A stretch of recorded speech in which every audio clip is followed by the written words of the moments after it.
मेरा नाम सुंदस है और मैं LGS में जॉब करती हूँ। मैंने 2012 में सूरह रहमान सुनी थी और दुआ की थी। मेरा बचपन से ही ये क्वेश्चन था कि क्या अल्लाह मियां गुनहगारों को मिलते हैं या नहीं मिलते।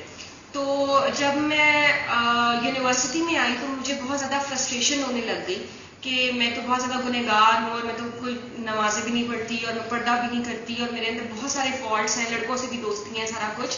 तो क्या अल्लाह मियां मुझे मिलेंगे या वो कभी मेरे फ्रेंड बन सकते हैं या नहीं बन सकते। तो मैंने बहुत ज़्यादा नमाज़ें पढ़ना शुरू कर दी, बुक्स से वजीफे करना शुरू कर दिए, फ्रेंड से पूछ पूछ के बहुत सारे अल्लाह मियां के नाम भी पढ़ना शुरू कर दिए।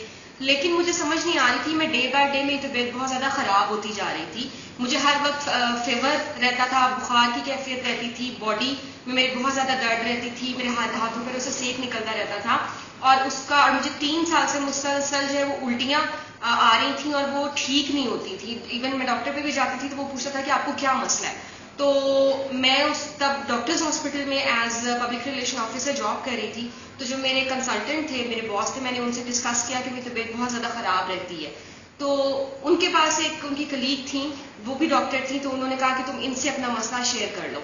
तो उन्होंने मुझे सूरह रहमान का बताया और उन्होंने मुझे दुआ कराई और जिस वक्त मैंने दुआ की उसके बाद से आज तक मुझे कभी वॉमिटिंग नहीं हुई, मेरी वो जो सारी फीलिंग्स थी वो ख़त्म हो गई। और जब मैंने सूरह रहमान सुनना शुरू की तो मेरे मुंह पे हर वक्त स्माइल रहता था और मैं बहुत ज़्यादा, मुझे ठंडक सी फील होती थी और बहुत ज़्यादा सुकून मिलने लग गया। जो एक मेरी फ्रस्ट्रेशन थी कि शायद मैं इसलिए बीमार होती जा रही हूँ कि अल्लाह मियां मेरी इबादतें कबूल नहीं कर रहे या कुछ, तो वो सारा कुछ ख़त्म हो गया और मैं बहुत ज़्यादा खुश रहने लग गई। मुझे एक बॉन्ड, एक दोस्ती वाला जो रिलेशनशिप है वो फील होने लग गया अल्लाह मियां के साथ। उस दुआ के कोई 1 महीने के बाद मुझे रात को जो है वो दर्द हुआ बहुत ज़्यादा पेट में।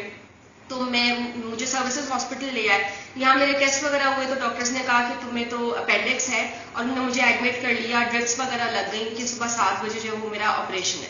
तो मैंने वो डॉक्टर जिन्होंने मुझे दुआ कराई थी, डॉक्टर मरियम, मैंने उन्हीं को कॉल की तो उन्होंने कहा तुम दुआ करके पानी पियो, जो तुम्हारी फर्स्ट कॉल ऑफ हार्ट होगी वही सही है, तुम उसको ही फॉलो करना।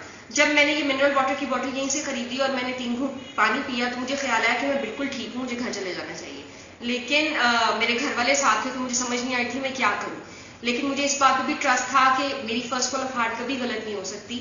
तो मैंने यहाँ ज़बरदस्ती डॉक्टर्स से जो है वो कह के कि मुझे आप जाने दें, मैं घर चली गई कि और मैंने अपनी मामा से ये प्रॉमिस किया कि मैं डॉक्टर्स हॉस्पिटल से जो है वो टेस्ट वगैरह कराऊंगी और फिर सर्जरी करवाऊंगी। लेकिन उसके बाद मैं कभी भी, मेरी पेन खुद ही ठीक हो गई 1 घंटे बाद और मैं दोबारा कभी भी मैंने टेस्ट वगैरह नहीं करवाए।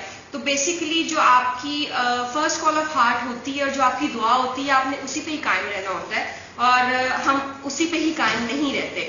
ये एक छोटा सा एक्सपीरियंस है कि आप दिल साफ करें, सबको माफ करें और 3 दफ़ा अल्लाह कहें, आप अल्लाह मियां से जुड़ जाएं, आप अपने दिल को साफ रखें। लेकिन वो हम एक्सपीरियंस उस वक्त तो कर लेते हैं लेकिन बाद में जो है हम दोबारा से उन्हीं चीज़ों में आ जाते हैं, गिले शिकवे, शिकायतें, लड़ाइयाँ, और हमारा बॉन्ड जो है वो अल्लाह मियां के साथ टूट जाता है, इसलिए हम बीमार हो जाते हैं।